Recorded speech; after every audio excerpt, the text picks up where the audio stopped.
most bizarre, outrageous, and incredible stories from around the globe. Weekly World News. And now, Edwin Newman. Good evening, I'm Edwin Newman, welcoming you to another edition of Weekly World News on the Air. We return to the foothills of West Virginia for an update on a story we broke last week. Bat Boy has escaped.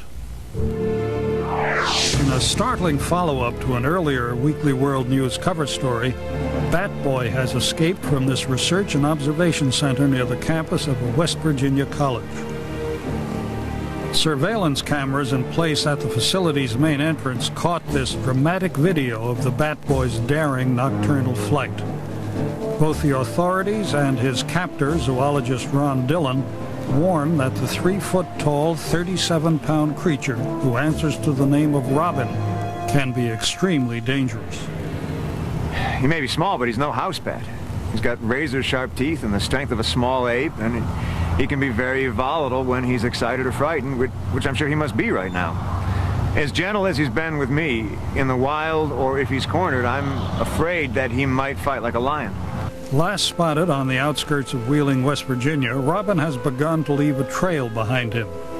Well, I heard this to-do out here back behind the hen house. And when I got to investigating, I saw this thing looking up at me with the biggest, meanest eyes I'd ever seen.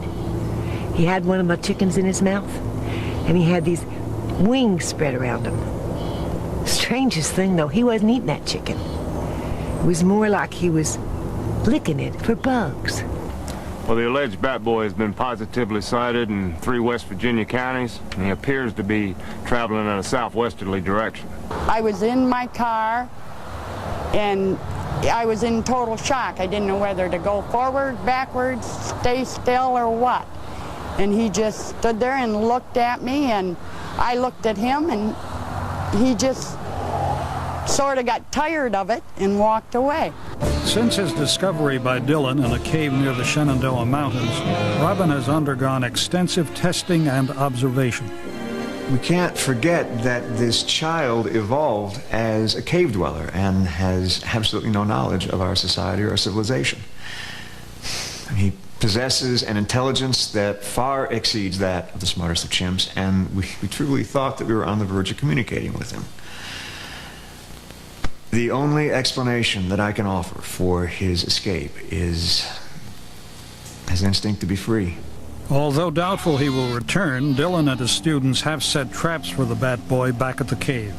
He moves so quickly and has so much energy, he could easily make his way across the country in a week or 2. We're just lucky that his wings can't support flight, or we'd never find him. Everybody's been talking about this Bat Boy, and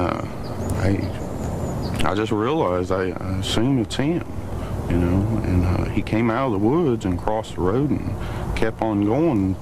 You know. I assume it's him. Still, Dillon is not optimistic about the prospects for Robin's capture. He moves by night and sleeps by day. It's a little like trying to spot a shadow on a cloudy, moonless night. The harder you look, the less you see.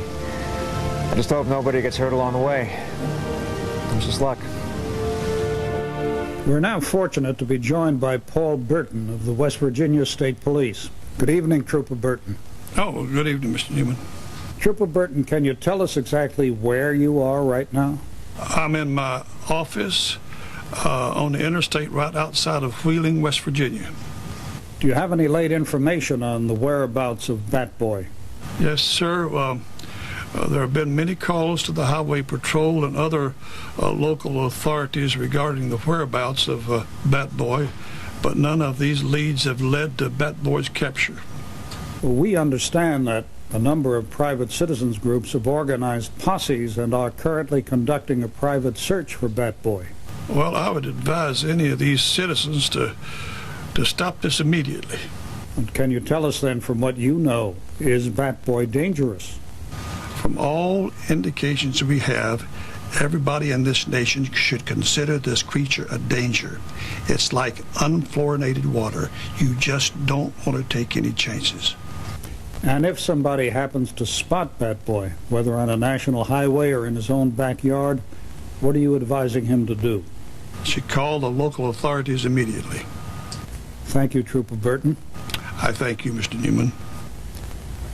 And we'll be right back.